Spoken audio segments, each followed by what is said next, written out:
Bonjour les amis, c'est Christelle, j'espère que vous allez bien. Aujourd'hui, j'ai choisi de vous faire cette vidéo. Nous allons parler de la résilience. Depuis plusieurs années, j'entends dire que les Guadeloupéens sont résilients. C'est pas faux. Mais je vais quand même vous lire un petit passage. Alors, c'est la définition du mot résilience pris dans le Larousse. Quand même une valeur sûre, logiquement. Alors, selon le Larousse, il y avait 3 définitions. J'en ai gardé que 2 parce qu'elles correspondent à ce dont on va parler aujourd'hui dans cette vidéo. Donc, la résilience d'un point de vue psychologique, c'est l'aptitude d'un individu à se construire et à vivre de manière satisfaisante en dépit des circonstances. D'un point de vue écologique, c'est la capacité d'un écosystème, d'un biotype ou d'un groupe d'individus, population ou espèces, à se rétablir après une perturbation extérieure.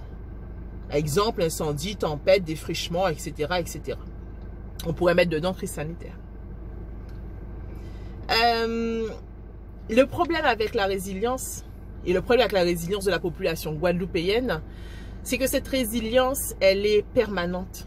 Du 1er janvier au 31 décembre, nous devons être résilients.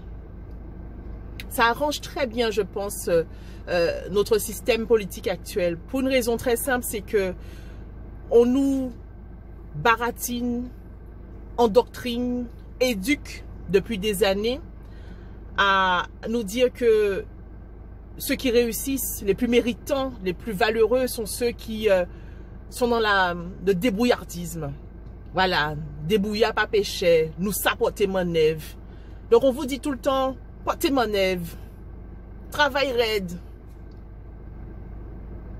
En gros, on vous demande d'être en permanence à H24 dans la résilience.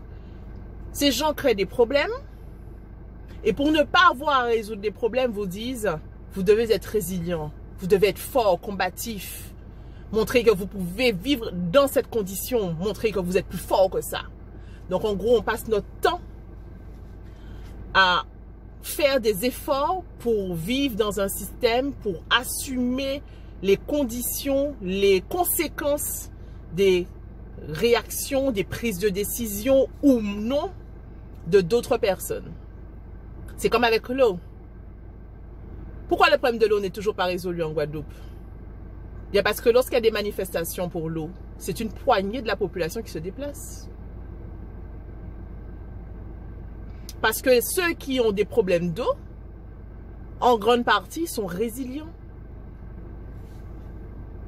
Ils se satisfont en dépit des circonstances. Ils s'adaptent. Il y a le problème, je m'adapte au problème. Pourquoi je m'adapte au problème au lieu de me battre pour que ce problème soit résolu de façon définitive? Parce qu'on nous a appris à être résilients. On nous a appris que face à l'adversité, que la meilleure chose que nous pouvions faire, la seule et unique chose que nous devons faire, c'est nous adapter. La population guadeloupéenne a l'art d'avoir été si bien éduquée, si bien endoctrinée, qu'elle ne passe que son temps à s'adapter aux situations et à ne très rarement lutter contre la pérennité de cette mauvaise situation. Un autre exemple. Il y a beaucoup de parents qui parlent à leurs enfants et qui leur disent « Travaille bien l'école, portez mon ève.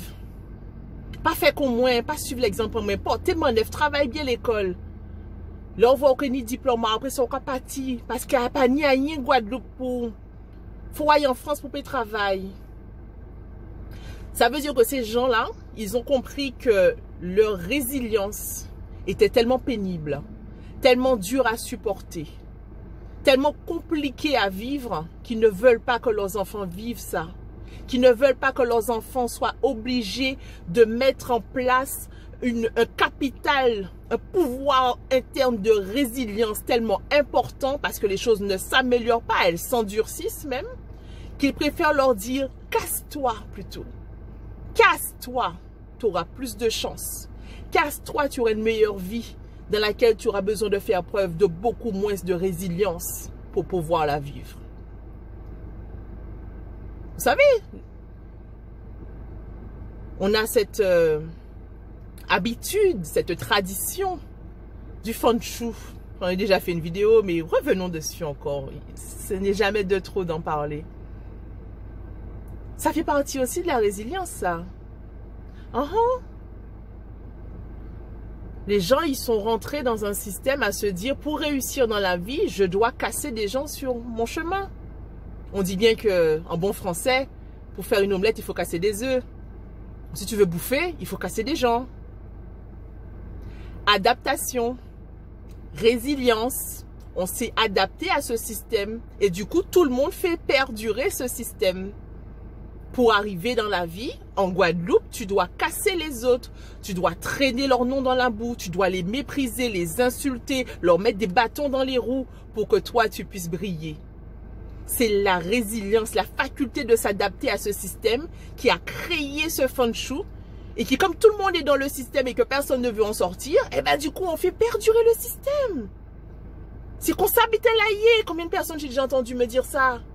Christelle, le système politique ne peut pas changer en Guadeloupe, c'est qu'on s'habite à Mounlaye depuis longtemps. Donc, tout bitin peut changer. Le temps change. Le climat change. Les modes changent. Tout peut changer dans le monde et en Guadeloupe, sauf le système politique. Ça, c'est écrit dans le marbre. Ça ne peut pas changer. Ça ne bougera pas. On se fout de qui? On a baissé les bras, on est résilient face à notre système politique. On s'adapte à ce système plutôt que de vouloir le changer pour qu'il soit à la hauteur de ce que nous nous attendons, de ce que nous voulons. Est-ce que vous trouvez ça normal? La résilience n'est pas censée être un comportement permanent. La faculté d'être résilient est censée arriver au moment où nous sommes en train de traverser une difficulté,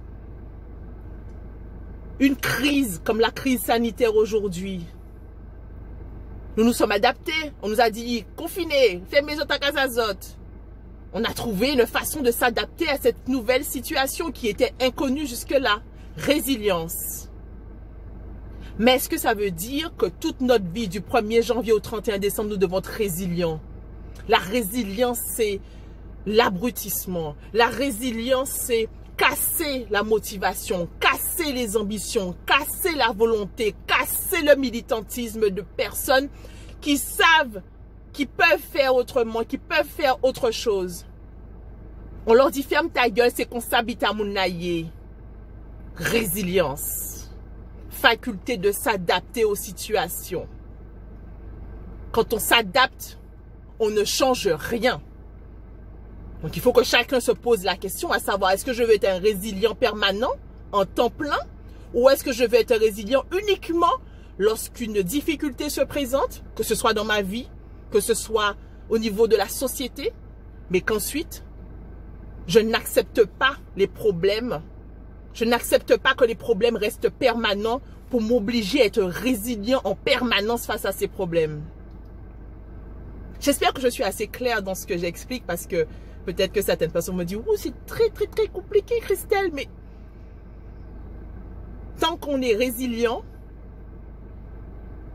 ça veut dire qu'on ferme sa gueule et qu'on passe son temps à s'adapter. On ne lutte plus. On baisse les bras. On laisse tomber l'affaire.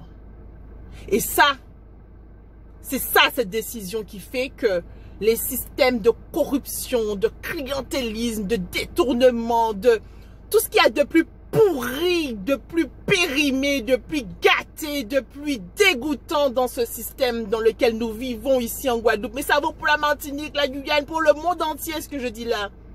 La résilience, c'est lorsqu'on a baissé les bras et qu'on préfère s'adapter plutôt que de lutter pour démolir ce qui ne nous convient pas. Donc, je suis résiliente comme vous. Mais je refuse d'être une résiliente à temps plein. Je refuse d'être une résiliente qui accepte l'inacceptable. Toute l'année, du 1er janvier au 31 décembre, que l'on me demande de me taire et d'accepter et de m'adapter à ce qui est inhumain à accepter. Je vous dis à bientôt pour d'autres vidéos. Je vous embrasse.